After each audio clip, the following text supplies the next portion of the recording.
Welcome to the Table Podcast, where we discuss issues of God and culture, brought to you by Dallas Theological Seminary.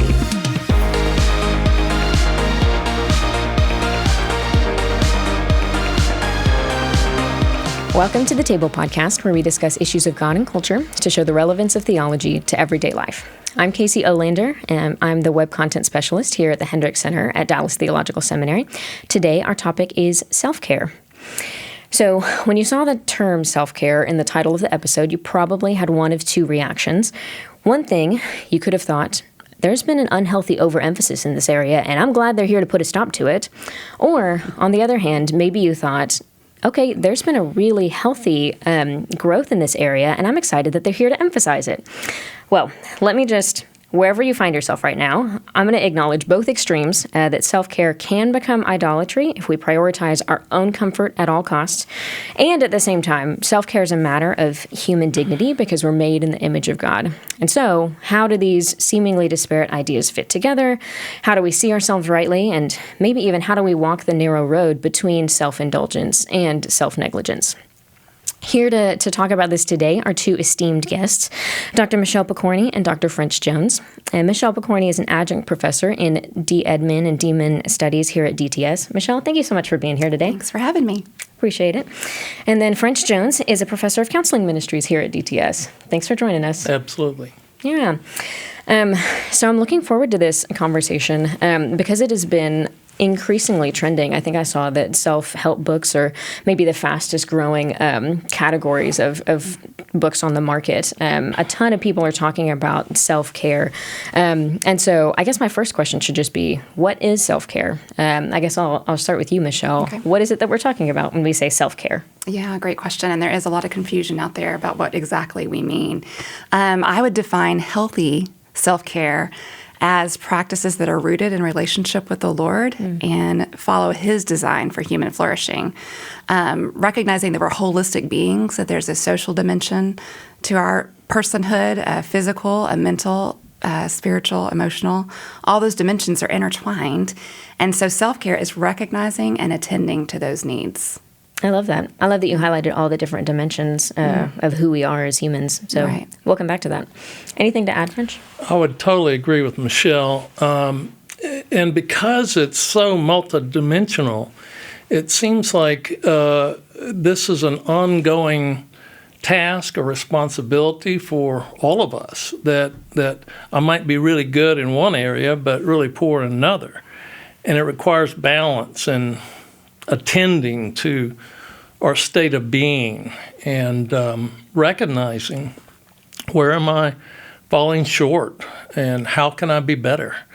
Because if not, I think there's a consequence. Basically, you reap what you sow.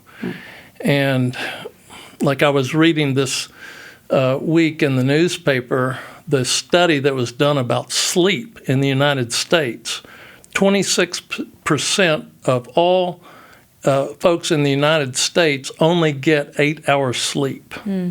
So many of us are not even getting enough sleep. And 25% get 5 hours or less. And one of the fastest ways to a psychotic break is miss 3 nights of sleep. And I mean, you really are walking on the edge when you cannot get the rest you're physically your body needs. Isn't that fascinating? So often throughout our day, we're thinking of everything but sleep. We're thinking of all the things we have to do, the people we have to see, and yet this is such an important part that it keeps us functioning. Yeah, absolutely. That's fascinating. Yeah. Lots of people think of self-care in terms of like spa days or pampering, self-indulgence, some sort of pampering, when really the basics of diet, food, exercise are so critical to our self-care. That's exactly right. Yeah. And then, Michelle, can you give us your definition one more time? Because I liked all of the different facets that you hit. Okay. I said healthy self-care is rooted in a relationship with the Lord. So it takes a lot of discernment kind of on those practices because they can easily tend selfish or not. So rooted in a relationship with the Lord and following His design for human flourishing.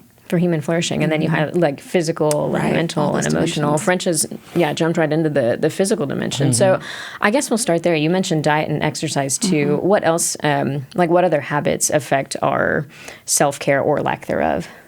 regarding physical or Physical. Physical. Sleep was a huge one that you mentioned. Diet, exercise, getting enough sunlight.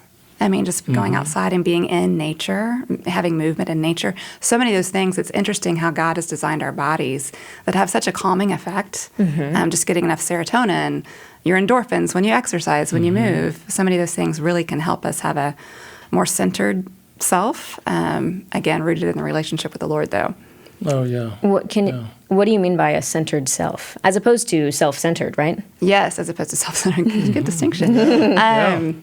I guess I mean someone that is anchored in their relationship with the Lord. Someone that, I have a tendency towards anxiety. And so someone that tries to anchor themselves in their relationship with the Lord, that is centered in and grounded in who God is and who He's made me to be. So there's an identity piece that's involved in this whole self-care conversation as well. That's huge. Yeah. Were you going to add something? From my perspective, I do believe it starts with the spiritual. That we need to be crystal clear that as believers, as human beings created in the image of God, this is the only body we got, and if you don't take good care of it, there will be illness or disease. We wear out, and what kind of a testimony is that if you're constantly exhausted and sick? This is how can we really see our responsibility in terms of ministry or stewardship, servanthood, if we cannot do the work, And that practice, the sooner that can begin, I think, is really critical. I was fortunate to become a believer in my freshman year in college, and I had such great mentors, really through Campus Crusade for Christ, that spoke into my life and helped shape me in so many ways. And for us, as I was on staff with Crusade for 5 years, that really began with my quiet time in the morning, And to this day, I taught right down the hall here this morning, and every class I've taught for the last 30 years begins with a devotional. We're going to do that. But that's what I got when I was here 47 years ago. So, that's just, I think, the modeling that comes and how that translates into my life that I want to pass on to others. But the physical component, I think, as well as diet and exercise, we are not angels. We don't have wings. We cannot zip here and there. But this idea of even Jesus wanted to get away from the crowds, and we have the model there for sure. Yes, Jesus, the perfect human. Yeah, that's a great point. And I love that you brought up the college years, like that the earlier you start, the better your habits can be for the duration of your life. Yes. Yeah, yes. College was such a formative time for me spiritually, and I too was on staff with the campus ministry for 5 years. I was with BSM, Baptist Student Ministry, but that's a time when usually students are not sleeping and eating junk and basically not doing any of the self-care things. So, if you can actually change it to have that season be one of health, then that leads to the flourishing that you were talking about, Michelle, potentially for a lifetime. Absolutely. Yeah. So what are some of the other, French, you transitioned us into spiritual things. What are some of the other ways that people can care for themselves spiritually? You talked about Bible reading and devotions. Yeah. So one thing that happened with us, my wife, Amy, was a business consultant for 30 years in her career, and for 5 years, she was commuting to Atlanta. And from Dallas? From Dallas. So every Monday morning, she would take the 7 o'clock flight and come back Thursday night. And that really led us into a time of evaluating the Sabbath rest. And we did some research on that, and that absolutely revolutionized our life. And there were some major anchor points in what Sunday would look like for us. And one of them was saying no to the many wonderful invitations we got for dinner parties or go out to eat with friends. That was always a no. It's Sunday night is staying home. One, because she's got to catch a flight at 7 o'clock the next morning. And so that was a sacred day for us, for church, for worship, and downtime and us time. We would Sunday night would always be another aspect was we both loved to cook, and we would try new recipes. And that was a time for us in terms of connection and relaxation. Mm-hmm. The other thing that we instigated back in those days was we'd come together before the meal and just sitting around, and we have readings, poetry. We've read through Mary Oliver's entire book called Devotions, phenomenal poet laureate for the United States. Mary Oliver just passed away not too long ago. And so that was a way for us in terms of art and appreciation and expression, and then it bled over into us writing poetry for each other and for our friends. When we're going to be invited to a dinner party to celebrate a birthday, routinely, Amy or I will write a poem to that person. That's beautiful. From scratch, and people roll their eyes when they hear French wrote a poem. Yeah, right. Well, we've had so much fun with it. It's just been a total joy, that we get to give back in that way that is different and refreshing and kind of artsy. Mm-hmm. Mine's a little bit, But hobbies are another thing, and I think one of our hobbies certainly is cooking, but we also enjoy hiking. And so for 30 years, we've gone to Colorado in the summers to do hiking. I do fly fishing. We hunt mushrooms up there, fry them up, put them with a steak. Oh, yeah, that's what I'm talking about.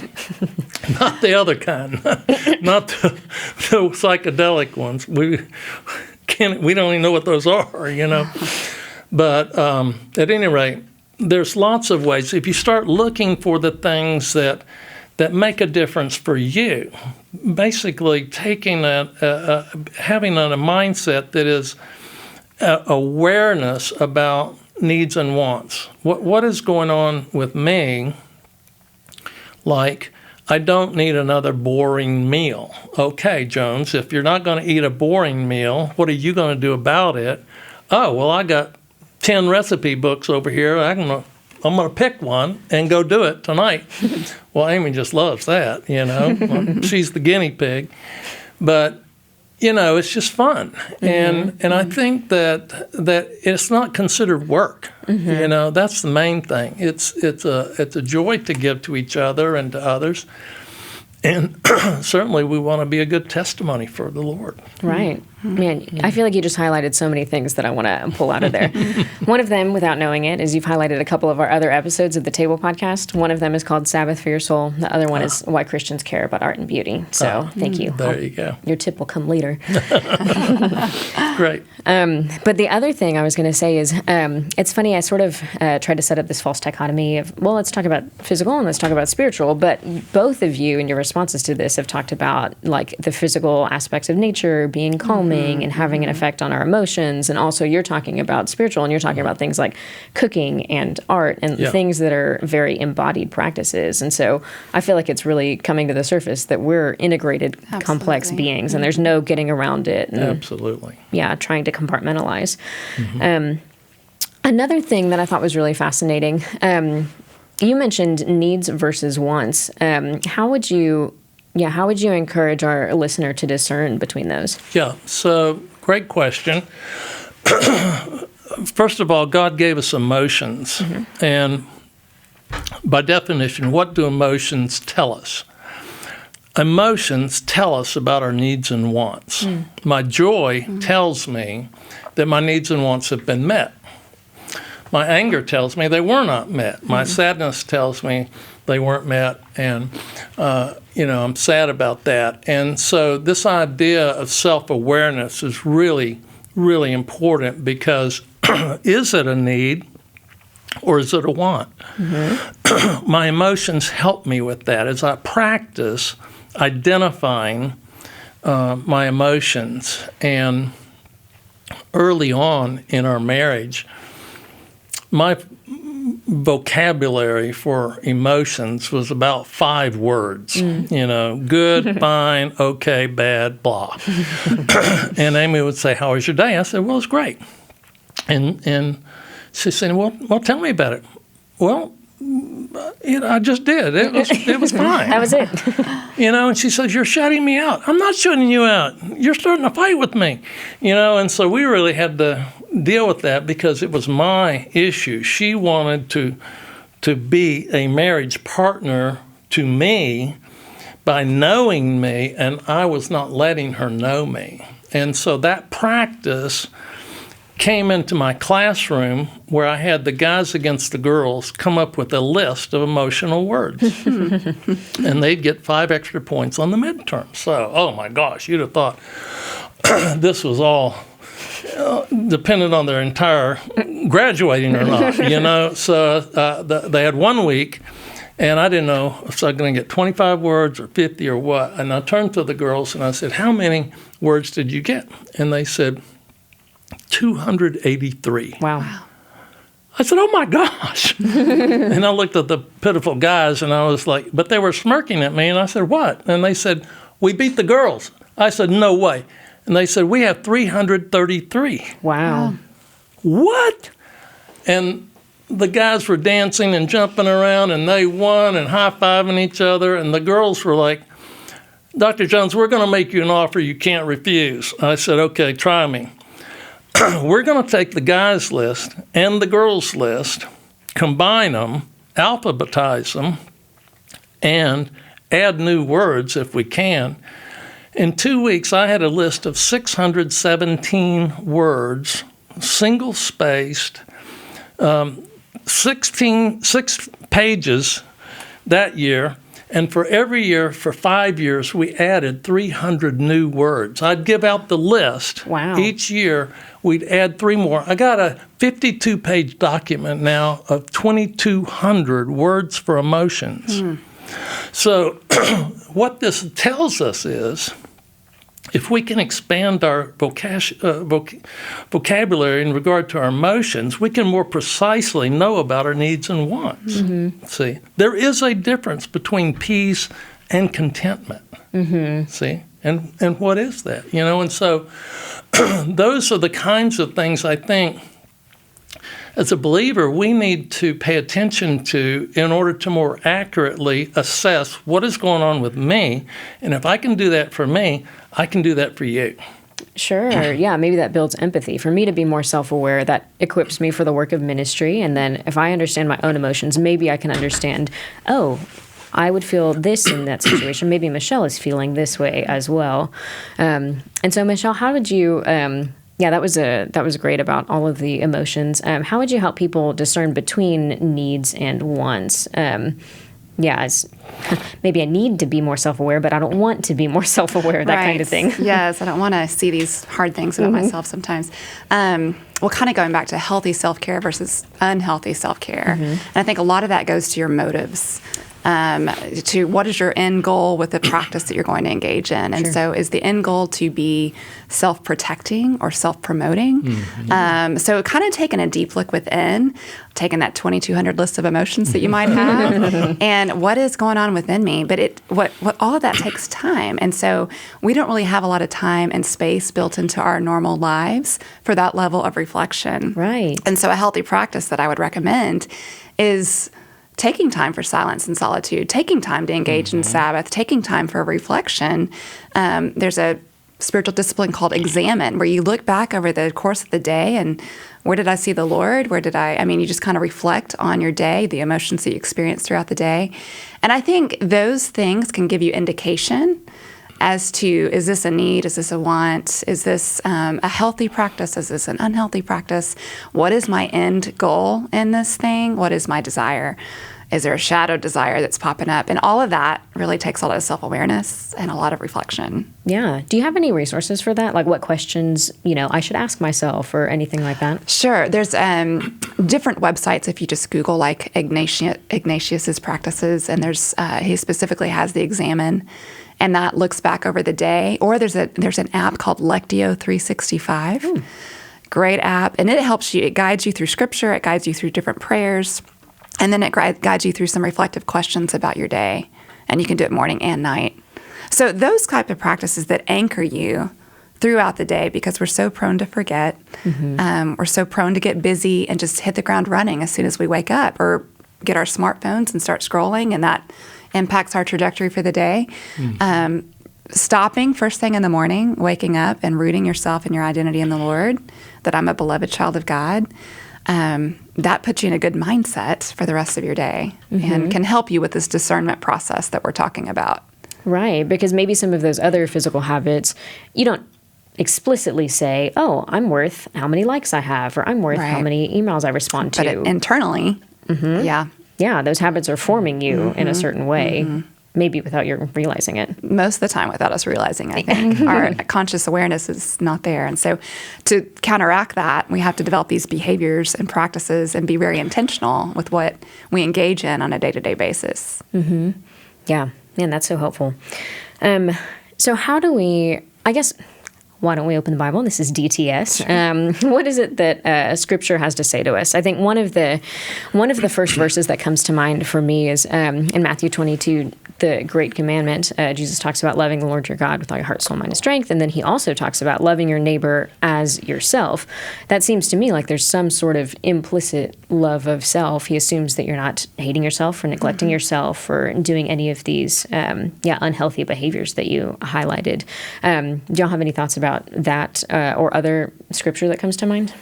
Well, Ephesians 5 and the marriage, husbands, love your wives as Christ loved the church, and cherishing and nourishing your own body. For no one ever hated his own body, but cherishes it. And so that whole aspect of is appropriate. Now, self-love, can get into selfishness, right, and narcissism, and all of those kinds of negatives. But when we keep it in balance, especially biblically, I think that's our balance. We really want to be intentional, and that was a good word you used, Michelle. Really, I think intentional in this sense of assessing right now, what is my state of being? I need to practice that to routinely access those descriptors of what's going on now with me. Right. If I am to respond to my wife's question, how was your day, seriously, and not just blow it off and says, oh, it was awful and I don't want to talk about it, as opposed to engaging her and letting her know me. So I can also do that with her. But I need to do that for me so I can participate in that conversation. See, if I'm not doing it for me, I am just a typical guy. I think that's the problem. I've seen it in so many marriages for 35 years in my counseling practice. Guys are the worst. In our culture, we don't know how to explain our state of being or open up and share our heart at an emotional level with the people that mean the most to us. We're just inept in that. We need to practice. And that's a big, you come to me for marriage counseling, that's what we're going to be working on. I feel like you're highlighting, so many of these things are intertwined with each other. It's not just, okay, I'm cultivating awareness for myself, but I'm also, empathizing with other people and able to communicate with other people in significant relationships. Absolutely. Which then brings us closer together, which makes both of us healthier, and then Yeah, there's so many different facets that are intertwining with that. Definitely. Any thoughts on a scripture or what French just said? Sure. I mean, different scriptures that I think of John 15, which kind of gives us a healthy. First, there's a lot of things that we learn about our own identity in that passage. Jesus calls us his friend. He calls us chosen. He calls us clean. I mean, so many things that are just these beautiful descriptors of who we are in relationship with him. But then the main thing is abide in me. Apart from me, you can do nothing. And so in this whole conversation about self-care, there's this recognition that we are finite creatures and we serve an infinite God. And apart from him, we can do nothing. So we are totally dependent upon him. And so self-care is kind of recognizing that dependence that we have on him, as well as that interdependence upon others, that social aspect of ourselves as well. So that's one thing I would add. Yeah. And that's funny because we're finite creatures, and that was even before the fall. It's not like, oh, no, curse our limits. But, okay, that we always were meant to abide in God. Yes. Like, that's who we are just as people. Yes, and Jesus models that for us, as was his custom, is a phrase that I see a lot in Scripture. And anytime I see that phrase, I kind of pay attention because this is how he did life, as was his custom. And we see him sleeping. We see him taking a nap. We see him withdrawing from people. We see him engaging in the Sabbath. We see him saying no. We see him disappointing others, not meeting their expectations. And so there's lots of things that we learn from Scripture just at the life of Christ, who showed us what it meant to be fully alive, to fully flourish as a human being, and to fully serve others as well. That's right. I'm glad that you brought that up because that's another thing I was going to say. Was Luke 9:23 is about denying yourself and taking up your cross. So how is that? Obviously, we don't think that Scripture contradicts itself, but how do we hold those things in tension? Yeah. Well, I'd say that self-care involves a lot of self-denial, for one thing. We have to be disciplined and intentional in the practices that we engage in. Oh, that's a good point. For self-care. Such as yesterday, my son and I had a wonderful day at the park after school, so we got to enjoy that sunshine and just being outside and moving our bodies. And then we got home, and I was like, well, we just had a great day relating, so I'm going to let him watch TV for a little bit, and I'm going to read my book for a little bit, because I love reading. It's one of the self-care practices that I engage in. However, him watching TV for a little bit turned into about an hour and a half because I wanted to figure out who did it in my book. I'm almost there. The mystery's almost solved. And so that was really kind of a selfish act on my part, even though I consider reading as a healthy self-care practice for me. I need to discipline it. It's got to be within a time because in that moment, I'm not serving my son by allowing him to continue to just feed himself on empty screen time. And so that's, again, where the discernment comes in, that's just right. The discipline, the intentionality, making sure that our practices are in line with our true highest values. And I kind of forget what your question was, actually. Well, that was great. Okay.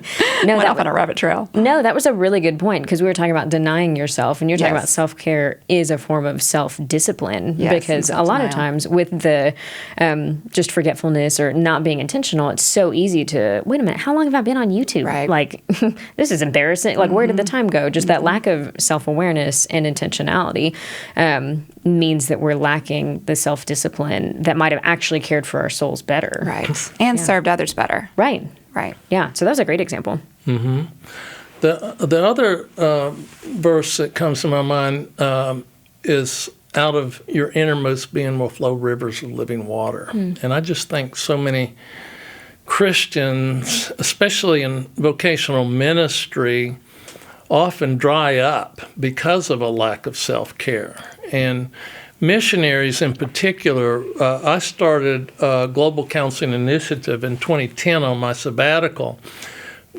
which was focused on missionary care, member care for missionaries overseas. It was the first time we actually did sort of like online counseling through the software that we had available to us for the purpose of counseling missionaries who did not have good resources at their location, basically.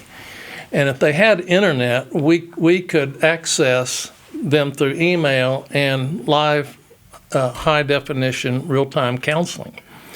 Unfortunately, we were 6 or 8 years ahead of the curve, and we just couldn't afford to keep doing it, and it ended up going belly up. But we kind of demonstrated that telehealth works, or virtual Zoom calls, you name it, whatever. And to this day, I do those weekly, in my practice, and have clients in different states and this type of thing. But the idea of out of your innermost being will flow rivers. Well, sometimes it's a desert, and I'm now have compassion fatigue. I can't care for anybody else. I'm exhausted. I have burnout. This is what comes into play if we're not managing ourselves well and intentionally, see? And so that's just the key learning, I think, from the Lord is as we abide, He is the living water. We don't have to generate that in our own strength. We really can't. And I love that in John 15, apart from Him, you can't do anything. That's a good point. So what are some of maybe the other dangers? You highlighted compassion fatigue and just basically almost like getting burned out. What are some of the other dangers of neglecting to care for ourselves?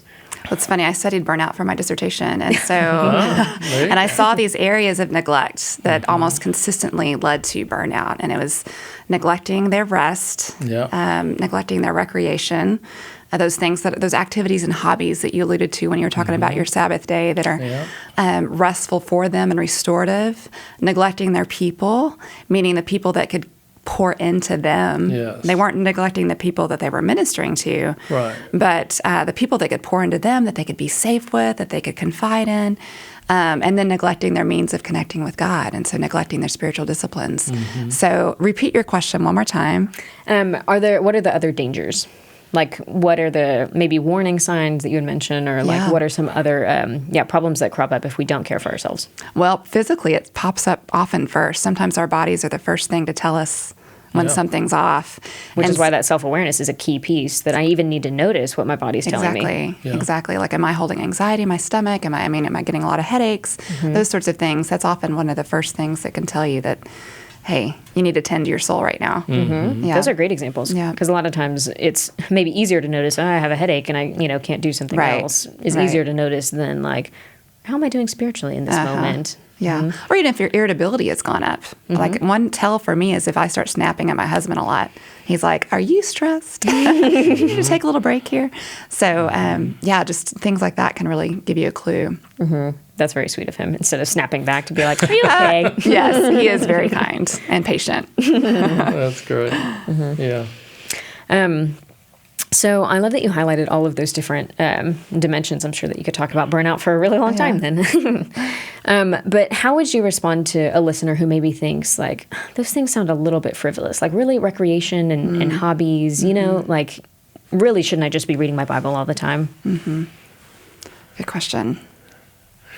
Well, no, you shouldn't. God's given us work to do, and that's our privilege, to tend the garden, and so the opportunities that we have, we really want to be good stewards of those, for work and for rest. Yeah, exactly. And my dad was a big golfer and wanted me to be a golfer forever. And finally, the weekend after I graduated with my PhD, my buddy called me up and said, I'm going to play golf on Saturday. Do you want to join me? And I said, yes, this is the first weekend I've had in 6 years Finally. to not have to read a book or write a paper or whatever. And we went to Garland Firewheel over there, just a average course, nothing fancy. And I had the best time of my life. And I came back, and Amy said, how was golf? And I said, it was incredible. I had to dust off my dad's old clubs in the garage. I hadn't played ever, and I came away with a vision for golf. and that became my hobby. And my dad and I, in the 1990s, we had the most fun going to different fabulous golf courses to play together. That was our connection, was golf. He didn't graduate from college. I led him to the Lord when he was 80. Wow. Praise God. But those years from 70 to 80 for him and me were the highlight of our life. And so those are, when you think about recreation and opportunities, I'm playing in our church golf tournament Friday. I missed the one this week for DTS, as I always play in that one. But my church guys asked me this time, and I said, you know what, I'm doing that one and not DTS. So it's a great way to connect. Any kind of, whatever it is, whatever the recreation thing is, you can find other people that also enjoy that. And it's a great way to give your testimony, if they're not believers. Right. Yeah. So. I think it's a great question that you're asking, Kasey, about the frivolity of some of the practices. And going back to this being rooted in a relationship with the Lord, it's enjoying the gifts that He's created for our good. And so it's connecting with your dad on that golf course and enjoying that rich fellowship out in a beautiful setting. Totally. I think of Adam and Eve and how they enjoyed the garden right after. So God created them. Adam named, so he did a little bit of work. But then the very next thing they do is they rest in a relationship with God. And so it's a chance to enjoy those gifts that He's given for our good. And so, is getting a massage frivolous? Whatever. I don't know for sure about that, but I'm all for any practice that you're going to enjoy the delight of being a human being created in the image of God. Yeah, I think so rarely we think of golf as a spiritual discipline, but you're highlighting so many different facets of our humanity. Like who we are as people is meant to connect with other people and meant to use the physical bodies that God has given us. My husband and I have recently taken up pickleball. I'm very bad at pickleball, but it's hitting on a lot of those things.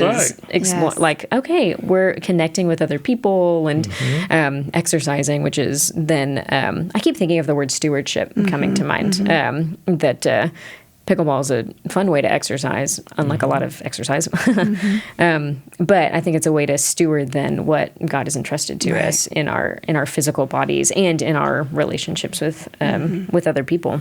I would add in this particular aspect that one of the things that comes up in terms of self-care in counseling is this idea of how do we spend time together in order that it help us connect. But exhaustion and other things pressing crop into so many couples that are struggling with their marriages. And the image that comes to my mind is a car with an empty gas tank.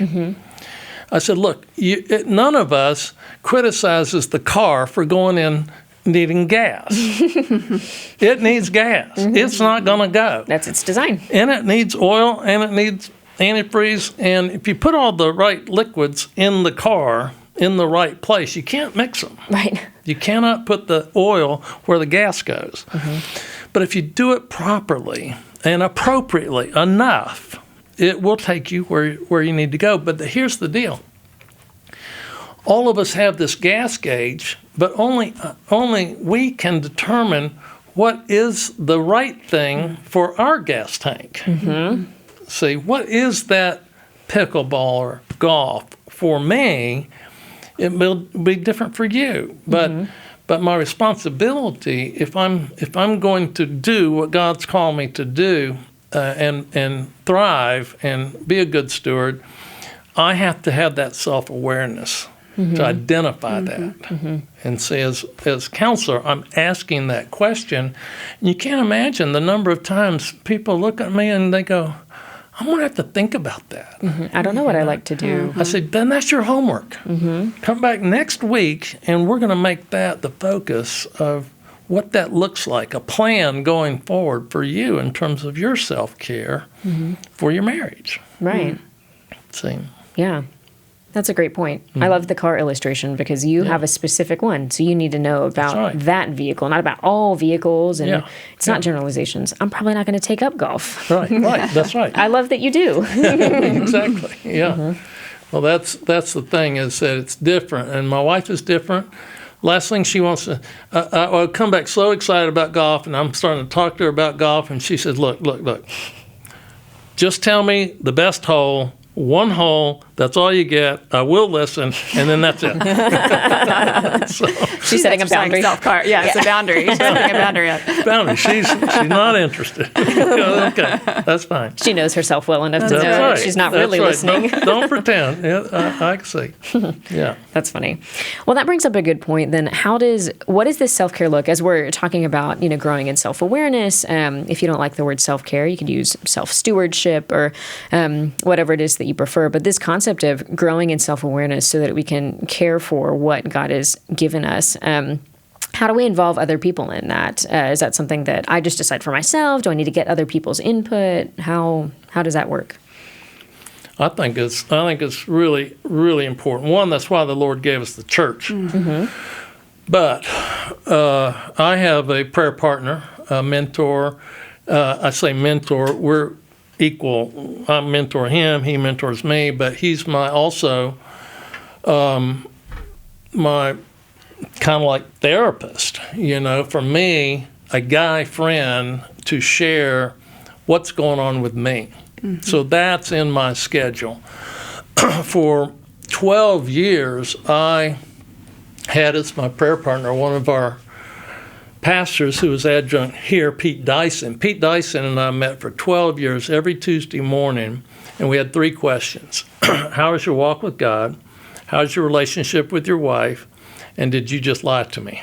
And this kind of like top-down, roof-off kind of communication about openness. We have to practice that, being open and sharing, especially with people that are serious and that want to know, how can I pray for you? And that's my question with my prayer partner. He asked that, specifically. I'm asking others so many times, I need somebody to ask me that, besides my wife, which we do all the time. But that is, I think, a vehicle that is actually, I did my dissertation on alcoholism relapse and addictions. And over the years, this has come up in AA and the 12 steps, where there is a sponsor for everybody that does the 12 steps. And this accountability, I'm going to have to check with my sponsor. How many times have I heard that? I want to run this by my sponsor. And it's for their good to be open, really brutally honest, is what a sponsor wants. We're not playing games here. If you want this, fine. But if you don't, and that's the thing about counseling. When people come for counseling's expensive. And it's hard to get to. And people carve it out of their schedules. And so I want to be matching them in terms of the seriousness of what's going on here with their life in order to take those steps of whatever they are to get them out of the pit and back on track with the Lord or their life or their marriage. And this is an intentional step that requires effort. See, simple as that. Yeah, being known doesn't just happen. No, it requires effort. Right, and then so maybe someone speaking with you can mirror back to you and help you grow in self-awareness, or they can be like, that really doesn't sound like you, helping and probing in a way that's walking in the light and helping you to discern, okay, what might be some healthy habits for me in self-care and what's sustainable and realistic in this season. Anything else to add on the role of community and in our self-care? Just a quick example from my own life. One of my mentors not too long ago asked me if I could come help her after she had a surgery to take her home, listen to the post-op instructions, and then take her home and then care for her at her house while her husband was on a trip. And so we go, and I'm in the room where she had just gotten out of surgery, and the doctor's giving me instructions. And before I know it, I'm passed out cold on the floor. Oh, my God. And so my friend, Just took a twist. yes, my friend had to wheel me out of the hospital because and then another friend had to come take care of both of us. So the lesson learned from that, because I knew that I get queasy, but I so desperately wanted to help her and care for her that I wanted to say yes to this chance to serve my friend. Yeah. But she was like, hey, Michelle, next time just bring a casserole. And so helping someone speak into my life to say, this is a limit that you have. A lot of self-care is about embracing your limits, like knowing my strengths and weaknesses. Here's a weakness. You don't need to nurse somebody back to health. You can care for them, you can pray for them, do all these other things, but here's a limit. And so, unfortunately, through that experience is how I learned a hard lesson. But just having people speak into your life and reflect things back to you, like you said, is really critical. That was a great example. Yeah, because that's such a good desire. Oh, I want to help my friend. Yeah. But that doesn't mean that we need to all help people in the exact same way. Right. God has given us different gifts and wired us uniquely. And so if we get to know how God has made us, we don't have to end up being self-centered, but we can actually be good stewards of, maybe you're great at making casseroles. Much better than nursing somebody back to health. Yes. Well, in our last quick question, do you guys have resources that you would recommend to people who are interested in learning more about self-care in a healthy way in view of our relationship with the Lord? Well, one of the things I did before the podcast, I just Googled it. And, oh my gosh, there's incredible resources out there. Which we always have to use with discernment. Which you have to use with discernment. And so I think the bigger issue is awareness of my need. You know, I would venture to say every single person on the face of the earth is going to not have it all together 100%. And if that's the case, me included, you know, that it's an ongoing.